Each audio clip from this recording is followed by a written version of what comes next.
Yo, welcome back to another terrible video. Hypnocorn back with another, I guess, deck profile.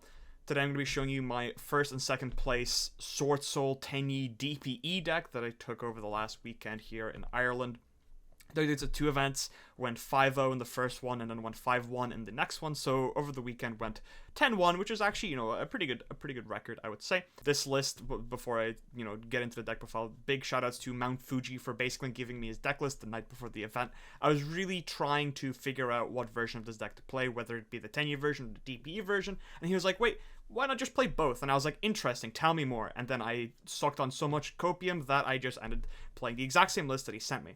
So let's get right into it. First off, we have 3 copies of Ray, the Swordsoul monster. You can't tell me that Ecclesia isn't Ray, by the way. Blonde hair, 15x15. It's just Ray. You already know what it is. This card is a lot better with the DPE package just because you actually get to utilize her graveyard effect of being able to add herself back in the end phase if a fusion monster was sent to your graveyard that turn.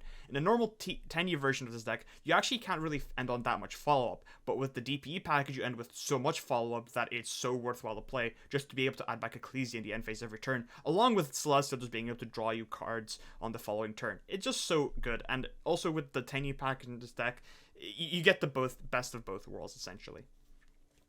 Next up, we have 3 copies of Moye. Fun fact, Moye is, its meaning is wife, which is kind of funny. So yeah, we're playing 3 copies of our waifu because, why not? Draws a card. There's no real reason not to play 3 of this. Next, we have 3 copies of Long Yuan. This is your extender. It's just Karis in this deck, but it's a bit better than Karis because on its own, it can actually do something, so maximizing on it is pretty good. For some reason, Konami thought it was a good idea to put a 1200 burn on a monster like this. I don't know why either. That was a pretty bad idea. And next, we're playing 2 copies of the Swordsoul of Taya. This is like basically the only kind of 1-card star in this deck. This is the only one that doesn't actually require another card to get going. However, you do need a Swordsoul card or a worm in the graveyard to be able to use this effect. So that is kind of a bummer. But thankfully, this just makes it so that the Rhoda spell is a 1-card play, which is kind of neat. We played 3 copies of Ashina, 2 copies of Vishuddha, and 2 copies of Adara.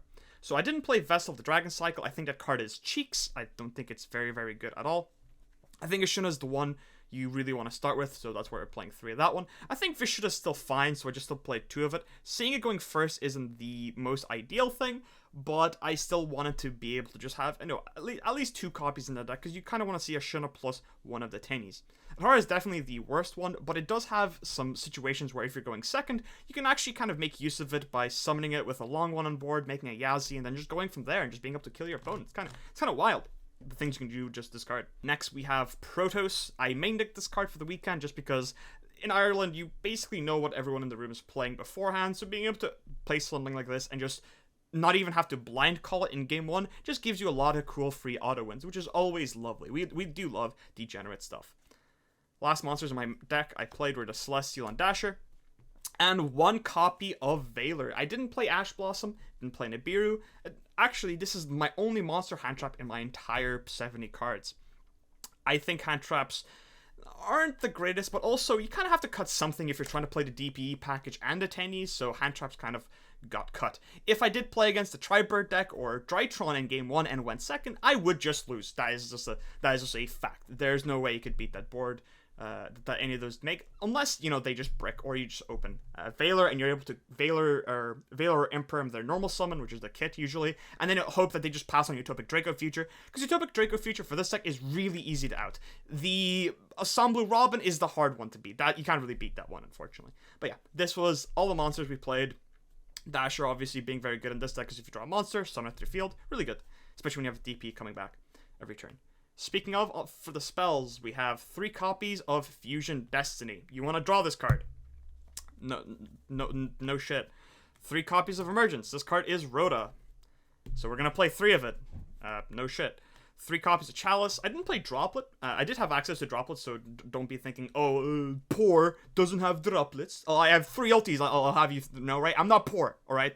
But I do think Chalice is actually really expensive to not both expensive in price, obviously, but it's expensive to resolve in the Swordsoul deck because there isn't actually that many graveyard effects you actually want to discard for Droplet, and it's kind of hard in a deck where you kind of want to keep your hand you kind of want to not really discard your cards. And I feel like Chalice is just a bit better because it's a 1-for-1. And even if you go first with it, it's still fine. Going second with it, it's still fine. It's just 1-for-1s with a negate. It's not the worst.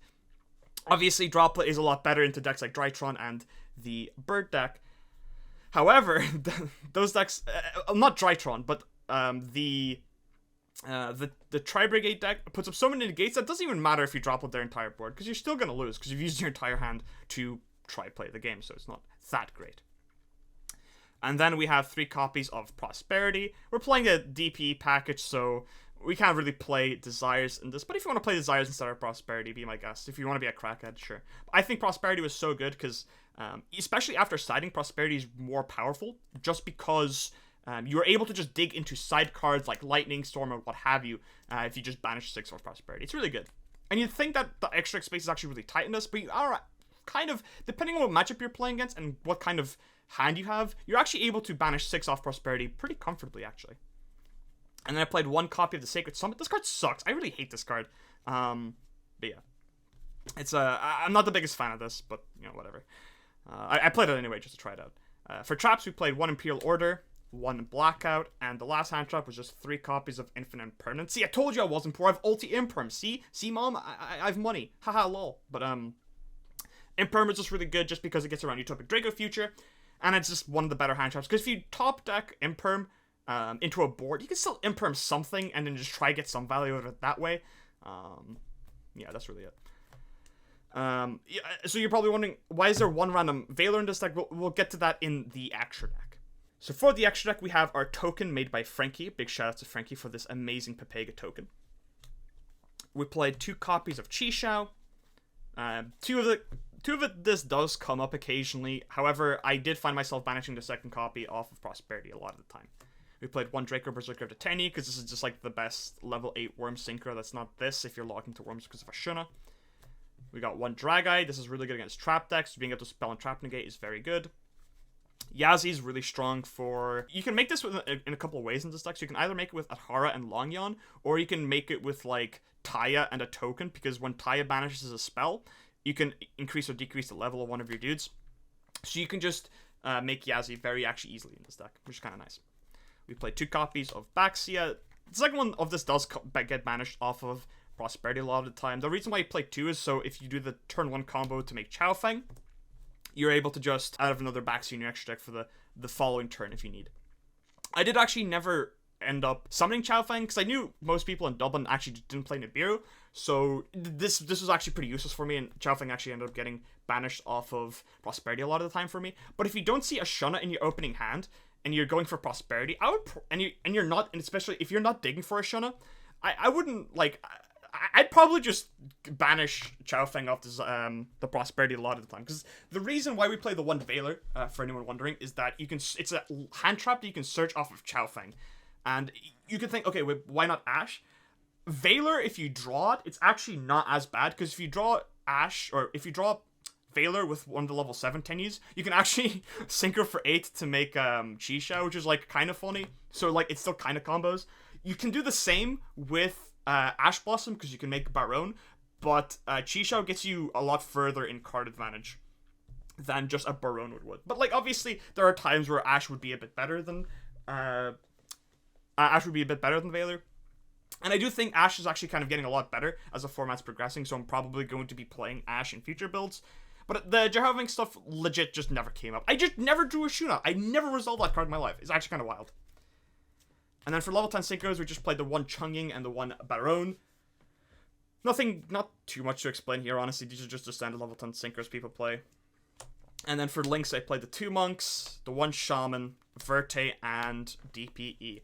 So for things that I didn't make, by the way, I didn't ever make Shaman, and I didn't ever make Verte. I don't think the second... I think the second Monk actually came up a few times, but... there's quite a few cards in the extract that just never came up. For example, I don't think that the... So Chao Feng never came up. Definitely never came up in. Second Chisha for me never came up. And I think, actually, I just never made the Draco Berserker, funnily enough. And then every other card in my extract, I think, came up. So obviously the Baron, the DP came up. A lot of these came up. And obviously, it all depends on what your opening hand is. I literally never made Verte. It's so hard. It's honestly kind of hard to make in this deck. It depends on if you get hand trapped or not, or how you get hand trapped rather.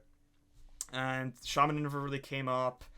I just never had Taya access, so I could never really utilize Shaman, unfortunately. But yeah, that was really. I might have actually made Shaman a few times, but I honestly can't remember because the tournament was so long ago now. But yeah, I honestly don't think there's anything I'd change about the extra deck. Maybe Verte would get cut, but when I've been trying this deck online, I've actually been making Verte a lot more, so it's whatever. Same thing with Shaman. So actually, I think the extra deck's pretty tight, and I think there's not really much you can improve upon in this. The only card I kind of wish I played was the Ruddy Rose Dragon, but even then, that also just never came up, so it's pretty whatever. Now onto the side deck. So I don't have every card for my side deck here. Some of them I had to give back. It's just mainly just Lightning Storms. But my side deck was pretty degenerate. So we played 3 copies of Mystic Mine. This card is just ridiculous auto win. I guess a lot of decks, they just didn't expect it during the weekend. And you just get a lot of free auto wins because nobody's putting in back removal going first against Swordsoul, you know? And if they were, the only times they would... the only outs people usually had to Mystic Mine was Imperial Order. So the kind of idea is you play Cosmic Cyclone, so you can Cosmic Cyclone the Imperial Order when they activate it. Especially against PK. Unfortunately, that never happened for me, but people just ended up losing to Mystic Mine instead. It helps when people don't know you're playing Mystic Mine, because then they don't actually think to put in stuff like Order. Or some of them just don't even play Order, to be honest. And you just can get them with Mystic Mine. It's kind of nice. But yeah, 3 Cosmic Cyclone is here for like LH decks. And then, like I said, 3 Lightning Storms. I had to give them back to my housemate. He's actually over there in the room beside me, but he's playing Halo, and I didn't want to ask him for the Lightning Storm. So just imagine these are 3 Lightning Storms. I'll have a little thing on the screen, Lightning Storm. And then 3 Dark Ruler no more. This was against for the Bird deck and Drytron. And then 3 Anti-Spell Fragrance for going first against various decks. This is just a nice auto-win card. Because it gets around cards like the Dark Ruler. It doesn't get around Droplet, but if they're Dropletting, it's so hard for them to get rid of Anti-Spell. They have to use their entire hand, obviously. So yeah, this is more so against the kind of mid-rangey decks. So decks like Shaddoll, you'd put this in against. You'd put this in against Sky Striker, I suppose. A lot of the time, I actually end up making my opponent go first. I never really chose to go first for game 3 because I think that's just... I think choosing to go first is kind of yikes, just because a lot of people are just on cards like Dark Ruler, so I didn't want to risk that, so I just made people go first, and then if they just draw the board breakers, then you win, because your deck is so good at going second. Especially because since this deck is basically just all raw engine and rarely any non-engine cards, it's so hard for you to not find a hand that just kills, because the deck is just literally just says go. You know, there's not a lot of cards that you're just like, oh, these don't really work together. A lot of the combinations of cards do work together, which is kind of the nice thing. Because a lot of this card is just literally just one card plays and do something, you know? So yeah, that was my Swordsoul 10E DPE deck. Once again, shoutouts to Mount Fuji for giving me the deck list. Very cool of him. Make sure to check him out on, I don't know, Twitter or something. I think that's what he uses the most. But yeah, hope you guys enjoyed this awful deck profile, and I guess I'll see you guys next time. Maybe, I don't know, leave a like or something, subscribe. I don't know if YouTubers do. I haven't uploaded in months. Peace.